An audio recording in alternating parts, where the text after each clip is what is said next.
O celibato, pelo reino dos céus, simboliza o homem ressuscitado, em quem o absoluto e eterno sentido esponsal do corpo glorificado será revelado na união com o próprio Deus.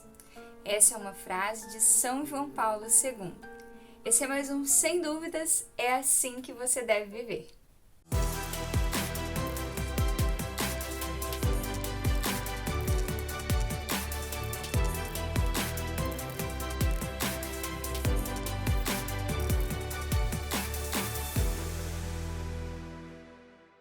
Olá, meus irmãos e minhas irmãs, sejam bem-vindos, espero que vocês estejam muito bem.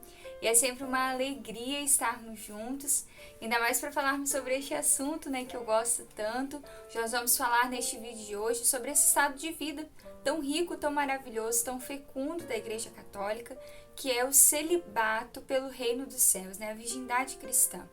Então, eu gosto muito de falar, é um estado de vida que eu pertenço, que eu vivo, que eu busco viver e que me fecunda muito, que me torna uma mulher melhor e que é um estado de vida muito maravilhoso da Igreja Católica.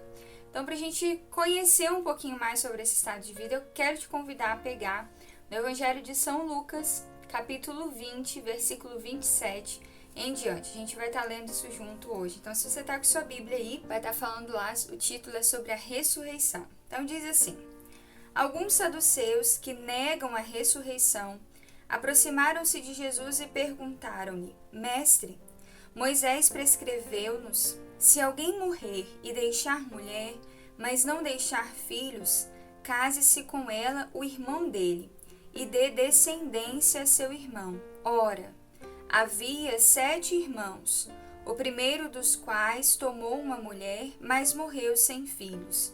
Casou-se com ela o segundo, mas também ele morreu sem filhos. Casou-se depois com ela o terceiro, e assim sucessivamente todos os 7, que morreram sem deixar filhos. Por fim, morreu também a mulher. Na ressurreição, de qual deles será a mulher? Porque os 7 a tiveram por mulher. Jesus respondeu: os filhos deste mundo casam-se e dão-se em casamento, mas os que serão julgados dignos do século futuro e da ressurreição dos mortos não terão mulher nem marido. Eles jamais poderão morrer, porque são iguais aos anjos e são filhos de Deus, porque são ressuscitados. Palavra da salvação. Glória a vós, Senhor. Dá um beijinho aqui para a palavra de Deus. Então, gente, por este trecho que nós acabamos de ler, nós temos acesso a um ponto crucial, onde o próprio Cristo diz do que é o celibato. E do que é mais lindo ainda, que o celibato é uma antecipação daquilo que todos nós viveremos na Terra. Aqui nós temos no início do Evangelho aquilo que nós conhecemos como lei do levirato. Não sei se você já ouviu falar, mas é isso que acontecia, que Moisés prescreveu. Que se algum irmão morresse sem deixar, se algum homem morresse sem deixar descendência, que o irmão dele assumisse a sua mulher para lhe dar uma descendência, porque não ter uma descendência era como se fosse uma desonra, uma desonra para aquele povo. Então, se aquela mulher, tivesse um filho com um irmão, aquele filho não era daquele homem que estava vivo, mas sim do irmão que havia falecido. Então, essa é a famosa lei do levirato. Então, Jesus diz: o que adianta, Porque no início do evangelho é até interessante, Alguns saduceus que negam a ressurreição. É interessante que está narrado aqui neste evangelho. Eles não acreditavam na ressurreição. Mas Jesus frisa que na ressurreição não existirá o casamento como nós conhecemos aqui. O casamento que haverá na ressurreição da carne é o casamento mais esperado de nossas almas. É o único casamento que completará todo o sentido da nossa existência, que é o casamento das núpcias com o Cordeiro, é as núpcias com o Cordeiro. Este é o casamento, meu irmão, minha irmã, que eu e que você ansiamos. Eu, celibatária, se você é casado, se você tá noivo, se você namora. E essa é a sua vocação, se a sua vocação é a matrimonial, a minha vocação, sendo a vocação, né, no celibato, este é o matrimônio que toda alma anseia. O matrimônio com Cristo. O encontro definitivo da nossa alma com o Senhor.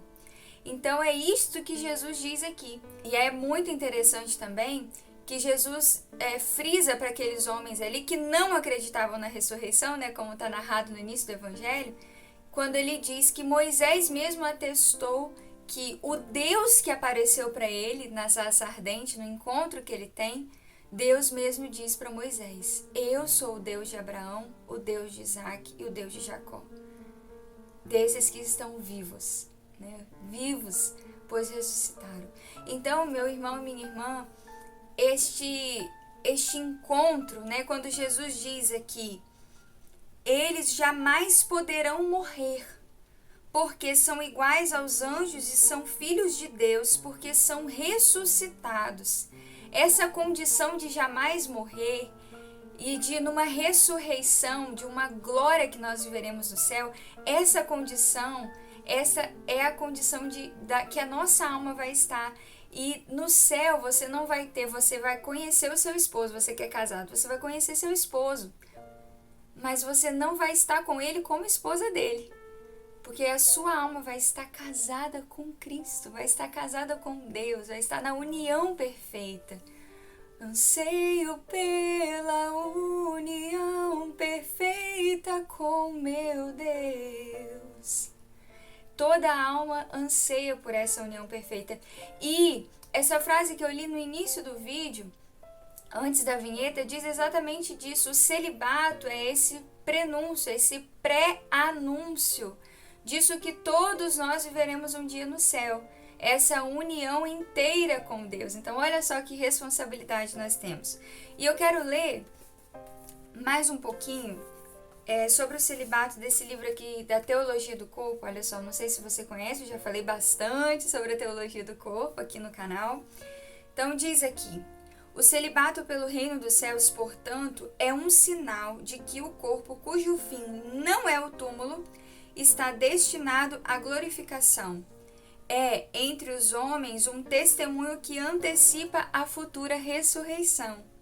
Em certo sentido, o homem ou a mulher celibatários dão um passo para além das dimensões da história, enquanto vivem nas dimensões da história, e proclamam para o mundo que o reino dos céus está aqui.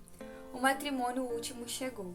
Então, nós antecipamos aquilo que todos nós veremos no céu. É como se nós já disséssemos isso, né? O matrimônio último chegou. É isso que a nossa vida deve proclamar.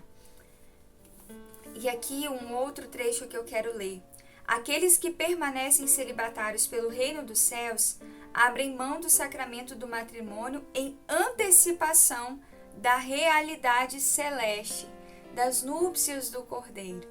E isso a igreja não tirou, gente, de uma vontade própria, de trás da orelha. Eu gosto sempre de falar isso, né? A igreja não tirou da vontade própria, a igreja não tirou de trás da orelha, debaixo do braço. A igreja tira das palavras de Cristo. A igreja tira da tradição, de coisas que vieram dos apóstolos, ensinadas pelo próprio Cristo. Então, isso que é o celibato também veio das palavras de Cristo. Eles serão como anjos no céu. E como é a antecipação disso? O celibato. Este é o chamado dos celibatários, e isso é muito lindo, gente. Então, de certo modo, a pessoa celibatária livremente escolhe permanecer na dor da solidão, nesta vida, a fim de dedicar todos os seus anseios para a única união capaz de satisfazê-lo. Então, o celibatário ele também vive, de certa forma, essa dor da solidão, né? Eu lembro de uma palestra que eu ouvi que eu achei fortíssima. O celibatário, ele canaliza, né, todos os seus anseios, todos os seus sonhos, todos os seus projetos para o coração de Deus. E deste sagrado coração ele distribui da forma que ele quiser distribuir. Se ele quiser usar desses mesmos sonhos, desses mesmos anseios, que se faça. Agora, se ele quiser transformar tudo isso em outros sonhos, em outros anseios, assim seja também. E eu estava numa aula de direito canônico, e quem me dá é um padre, um sacerdote, e ele disse: o celibatário ele escolhe livremente viver com um coração ferido. Ferido por essa escolha de solidão, mas uma ferida que ele sabe que será sanada no encontro definitivo com Cristo.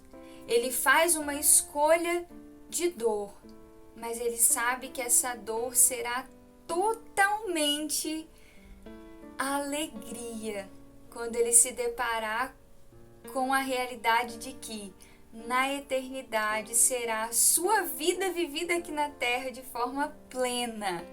Gente, no dia que ele falou isso, eu falo só sobre isso nessa aula. Então é isso, gente. O celibato é essa antecipação daquilo que todos nós viveremos no céu. É difícil até mesmo falar sobre isso, porque nós falamos de certa forma de algo que é desconhecido. Eu ainda não fui no céu. Eu ainda não toquei as núpcias eternas.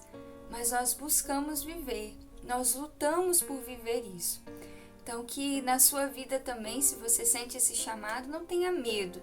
Não tenha medo de se guardar todo para Cristo. Não tenha medo de deixar que o amor de Cristo fecunde a sua vida, deixando com que a sua vida seja toda dele, só para ele, unicamente para ele. E seja você um sinal do céu já aqui na terra. As almas têm sede disso. Deus te abençoe muito, viu? Um grande beijo no seu coração e um fortíssimo abraço. Até a próxima semana.